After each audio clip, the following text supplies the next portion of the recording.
سانس ایک لے پہ سفر کرتا ہے اور جب تک سفر میں ہو تو کوئی حرف ادا نہیں ہوتا جب تک کہ سانس حلق میں نہ پہنچ جائے کہ سانس کا بڑا گہرا اور عجیب کھیل ہے۔ اور بے شک ہم نے انسان کو پیدا کیا اور ہم جانتے ہیں جو وسوسہ اس کے دل میں گزرتا ہے اور ہم اس سے اس کی شاہرگ سے بھی زیادہ قریب ہیں۔ تو جب بہتی ہوئی سانس شاہرگ پہ رکتی ہے، ٹھہرتی ہے تو لفظ ادا ہوتے ہیں۔ ہر لفظ کی، ہر حرف کی اپنی ایک مخصوص قوت ہے، رنگ ہے، طاقت ہے۔ وہ وقت خیال کی شکل میں شعور کے کسی نہ کسی درجے سے مل کر سوچ کا تانا بانا بنتی جاتی ہے۔ تو خیال سے بھی زیادہ قریب سانس ہے اور سانس سے بھی زیادہ قریب رب ہے، مگر سوچ کا لیول بڑھانا ہوگا تو اس سوچ کا اثر تمہیں کوئی نہ کوئی عمل کرنے کی طرف مجبور کرے گا۔ گویا خود ہی سوچ تمہیں راستہ دکھاتی ہے۔ جتنی سوچ گہری ہوگی اتنا ہی راستہ واضح ہوگا اور اس راستے پہ چلنے کے عمل کے نتیجے میں تمہیں کسی نہ کسی منزل سے آشنائی ہو جاتی ہے۔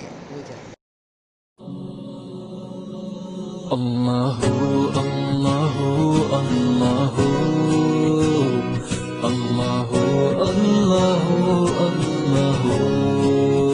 اتنی عجیب سی بات ہے، آسان آسان باتوں پہ، سامنے نظر آنے والی باتوں پہ غور ہی نہیں کرتی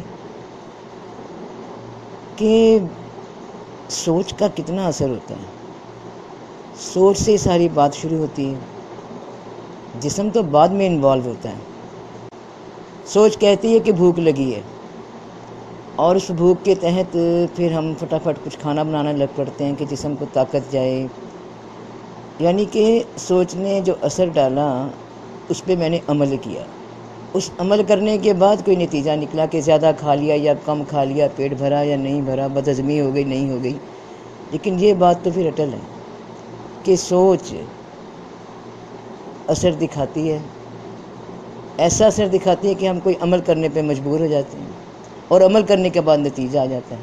یہ تو روزمرہ کی چھوٹی چھوٹی سی باتیں ہیں، گھر کی، اپنی زندگی کی، ہر وقت کی، جو ہمارے ساتھ جاری ہیں۔ اور اگر ہم کوئی بڑا ارادہ کر لیں، کوئی ایک بڑا منصوبہ بنا لیں، کوئی ایک بڑا پلان کر لیں اپنی زندگی کے حوالے سے، اپنی پہچان کے حوالے سے، تو ظاہر ہے کہ پھر ہمیں اس سوچ کا اثر قبول کرنا پڑے گا ایک سوچ پہ رہ کے، اور وہ سوچ ہی، اس کا اثر ہی ہمیں کوئی نہ کوئی عمل کی راہ دکھا دے گا۔ ہم عمل شروع کر دیں گے اور پھر ظاہر ہے تیسری اور آخری سٹیج اس کے نتیجے کی ہے، اور وہ بھی جلد ہی ہو جاتا ہے۔ اللہ تعالیٰ سب کے لیے آسانیاں فرمائے، خیر فرمائے۔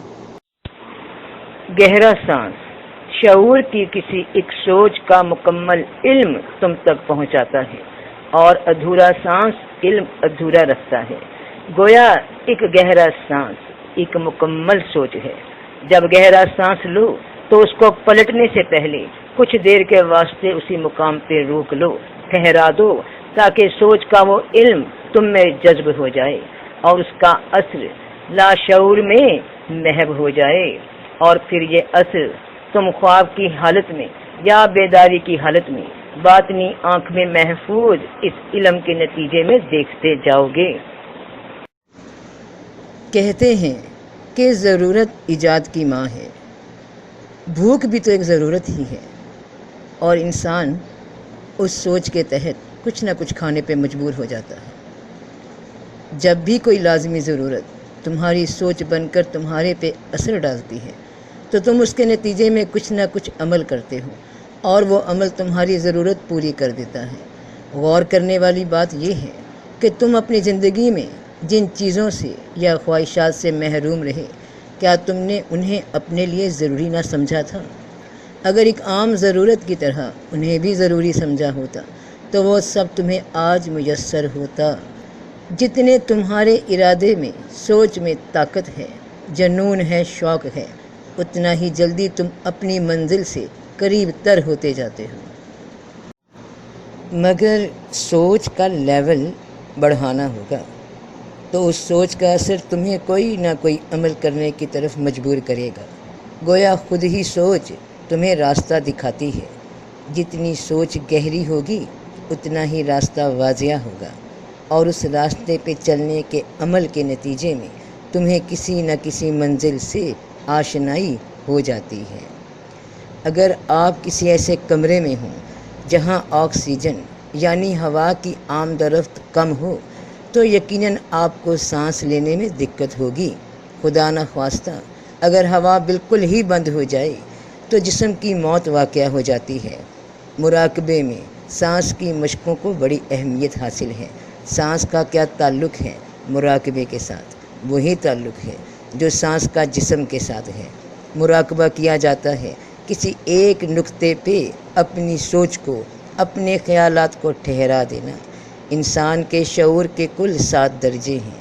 3 درجے وہ ہیں جن میں سے ہم اپنی عام زندگی میں روزانہ گزرتے ہیں، جیسے کہ جاگنے کی حالت میں انسان کے دماغ کا دیکھنا، سننا، بولنا، چھونا اور سونگھنا۔ شعور کا دوسرا درجہ گہری نیند اور تیسرا درجہ خواب، اور خواب میں دیکھنا، سننا، بولنا، حرکت کرنا وغیرہ۔ یہ پہلے 3 درجے ہر انسان کے ساتھ روزانہ پیش آتے ہیں۔ یہ ہر ایک کی زندگی کے ساتھ چل رہے ہیں۔ اس کے لیے خود سے کوئی خاص محنت یا ریاضت نہیں کرنا پڑتی۔ انسان کسی بھی عمر کا ہے، سمجھدار ہے یا پاگل، سب کے ساتھ یہ پہلے شعور کے 3 درجے کام کر رہے ہیں۔ اب باقی کے 4 درجے کون سے ہیں؟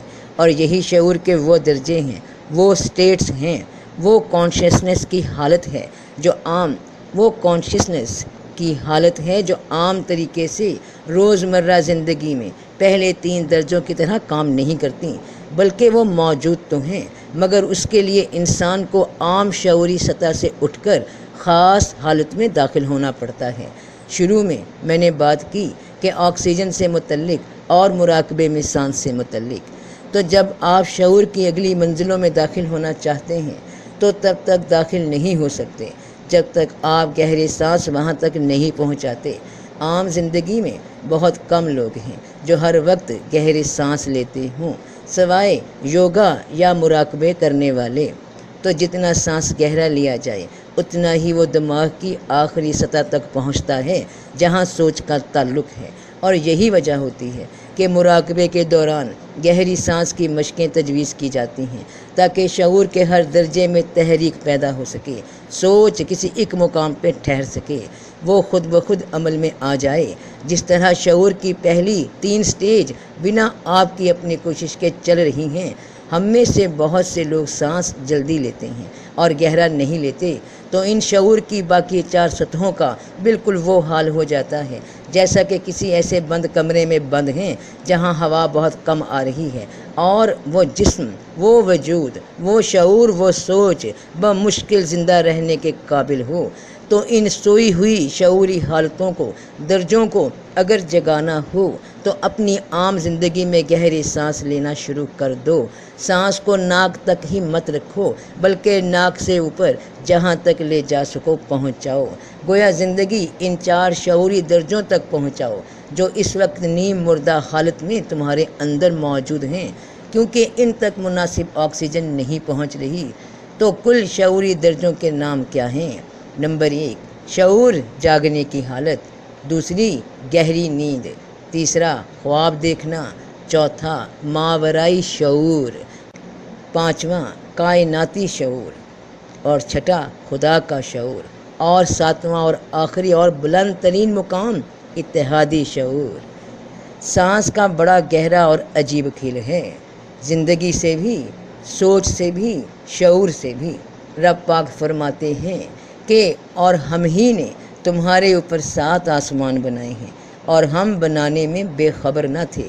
یہ 7 آسمان شعور کے یہی 7 درجے ہیں، انہی کے 7 رنگ ہیں، انہی رنگوں کے اثرات ہیں، انہی سوچوں کے اثرات ہیں۔ جو جتنا شعور کو استعمال کرتا ہے اس پہ اتنا ہی اثر پڑتا ہے۔ گہرے سانس انسان کی سوچ میں ٹھہراؤ لانے میں بہت معاون و مددگار رہتے ہیں۔ آپ مراقبہ نہ بھی کرتے ہوں، اس بات کا تجربہ کر سکتے ہیں کہ اگر سانس گہرے لینا شروع کر دیں تو نہ صرف آپ کی دماغی حالت، وہ کیفیت، آپ کی سوچیں تک بدل جاتی ہیں، بلکہ آپ کو خواب بھی پہلے سے ہٹ کر کسی اور حالت اور کیفیت کے نظر آنے شروع ہو جاتے ہیں۔ گویا آپ کی سوچ خود ہی ایک دوسرے مقام پہ شفٹ ہو جاتی ہے، وہاں سے اثرات آنے شروع ہو جاتے ہیں۔ آپ خود میں حیران ہو جاتے ہیں کہ پہلے میں نے اس بات کو کیسے نہ جانا جو مجھ میں ہی موجود تھی۔ سانس کا متحد ہو جانا شعور کے درجات کا خیالات کا متحد ہو جانا ہے، اور جب سانس متحد ہو جائے تو مشاہدے بدل جاتے ہیں۔ سانس ایک لے پہ سفر کرتا ہے، اور جب تک سفر میں ہو تو کوئی حرف ادا نہیں ہوتا جب تک کہ سانس حلق میں نہ پہنچ جائے کہ سانس کا بڑا گہرا اور عجیب کھیل ہے۔ اور بے شک ہم نے انسان کو پیدا کیا اور ہم جانتے ہیں جو وسوسہ اس کے دل میں گزرتا ہے، اور ہم اس سے اس کی شاہ رگ سے بھی زیادہ قریب ہیں۔ تو جب بہتی ہوئی سانس شاہ رگ پہ رکتی ہے، ٹھہرتی ہے، تو لفظ ادا ہوتے ہیں۔ ہر لفظ کی، ہر حرف کی اپنی ایک مخصوص قوت ہے، رنگ ہے، طاقت ہے۔ وہ وقت خیال کی شکل میں شعور کے کسی نہ کسی درجے سے مل کر سوچ کا تانا بانا بنتی جاتی ہے۔ تو خیال سے بھی زیادہ قریب سانس ہے، اور سانس سے بھی زیادہ قریب رب ہے۔ جس رب کو باہر ڈھونڈتے ہو وہ تمہارے ہی اندر شعور میں تمہاری سوچ، مشاہدے، علم اور گمان کے حساب سے تم میں ہی موجود ہے۔ اگر تم نے شعور کے اگلے درجات تک سانس کو پہنچا دیا تو تم اور بھی قریب سے قریب ہوتے چلے جاؤ گے۔ بہت سے بند دریچے کھلنے لگیں گے، باطنی آنکھیں، کان اور سمجھ کی کیفیت وارد ہونے لگے گی۔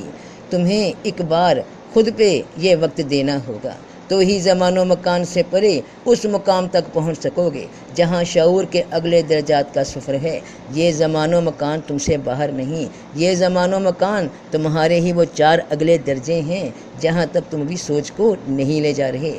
سوچ کا لیول بڑھانا ہوگا، تو اس سوچ کا اثر تمہیں کوئی نہ کوئی عمل کرنے کی طرف مجبور کرے گا۔ گویا خود ہی سوچ تمہیں راستہ دکھاتی ہے۔ جتنی سوچ گہری ہوگی اتنا ہی راستہ واضح ہوگا، اور اس راستے پہ چلنے کے عمل کے نتیجے میں تمہیں کسی نہ کسی منزل سے آشنائی ہوتی جائے گی۔